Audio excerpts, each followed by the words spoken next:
छठी class के प्यारे बच्चों, ये विज्ञान की वर्कशीट नंबर 22 है आपकी। आज की डेट पड़ी हुई है इसमें 21 सितंबर की। तो हम भोजन के घटक के बारे में पढ़ ही रहे थे। आपको याद है ना, हम भोजन में अनाज खाते हैं, गेहूँ चावल खाते हैं और सब्जियां खाते हैं, आलू प्याज टमाटर, सेम की फली, बैंगन, घिया तोरी टिंडा, है ना।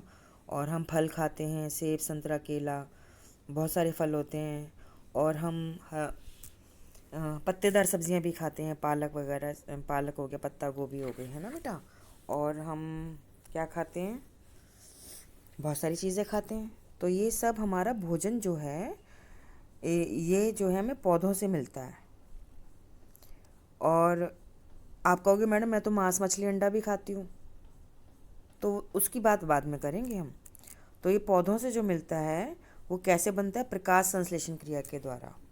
तो पदार्थ जो पौधे वृद्धि करने के लिए ग्रहण करते हैं, पानी, कार्बन डाइऑक्साइड और सूरज की रोशनी, तो इससे प्रकाश संश्लेषण क्रिया करके भोजन बनाते हैं। उस भोजन को हम अलग अलग रूप से पका के, तरह तरह की चीज़ें बना के हम अपने शरीर में कार्य करने के लिए, ऊर्जा और वृद्धि प्राप्त करने के लिए उनको खाते हैं। ठीक है बेटा। तो अब इसमें सारा आपको पाठ याद है, आपने अपनी बुक में से पाठ भी पढ़ना।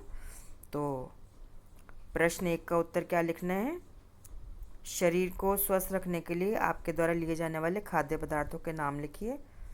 तो हम शरीर को स्वस्थ रखने के लिए क्या लेते हैं, खनिज लवण, विटामिन, कार्बोहाइड्रेट, वसा, प्रोटीन, ठीक है ना बेटा।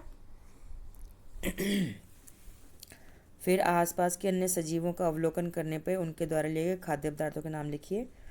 तो कहने का मतलब है, गाय घास खाती है, कुत्ता रोटी और बिल्ली खा लेता है, बिल्ली चूहा खाती है, रोटी खाती है, दूध पी जाती है, गाय घास खाती है, भैंस भी घास खाती है। इस प्रकार से आपने लिखना है। अब वो कह रहा है कि नीचे एक गेहूं के पौधे का चित्र दिया गया है, तो विभिन्न प्रकार के जीवों द्वारा खाए जाने वाले पौधों के भागों के नाम लिखिए। जैसे चूहा जो है बीज खाता है, तो गाय जो है वो इसकी डंडी खा लेती है। और इसमें और कौन कौन सा भाग खाता है, मनुष्य बीज खा लेता है इसके, है ना। गेहूँ खाता है, चावल खाता है, दालें खाता है, तो मनुष्य तो बीज खाता है ना इसके। तो पौधों का भाग और कौन क्या खाता है, जड़, जो छछूंदर जड़ खा लेता है इसकी, ठीक है ना। और जो गेंडा होता है वो तो पूरा पौधा ही उखाड़ के खा लेता है।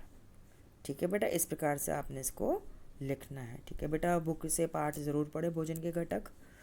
और अपने आप को कोविड-19 बीमारी से बचाने के लिए आपको मास्क पहनना बहुत ज़रूरी है, क्योंकि ये कोरोना वायरस से फैल रहा है और वो सांस के द्वारा ही, या जब आप मुंह खोलते हैं बोलते हैं तो हवा अंदर जाती है, उसके द्वारा ही आपके शरीर में प्रवेश कर रहा है और आपको बीमार कर रहा है, मृत्यु तक हो रही है, क्योंकि इसको मारने की हमारे पास कोई दवाई नहीं है। इसलिए मास्क पहनना ही सबसे बढ़िया बचाव है। और जब भी घर के बाहर जाएं, 2 गज की दूरी का पालन करें, क्योंकि कोई भी संक्रमित व्यक्ति छींक देगा, थूक देगा और आप उसके पास खड़े होंगे तो आपके शरीर के अंदर भी कोरोना वायरस आ जाएगा। ठीक है। और घर आएँ तो हाथ अच्छे से धोएं, साबुन से, पानी से, मुंह पैर भी धो लें और कपड़े भी बदल लें।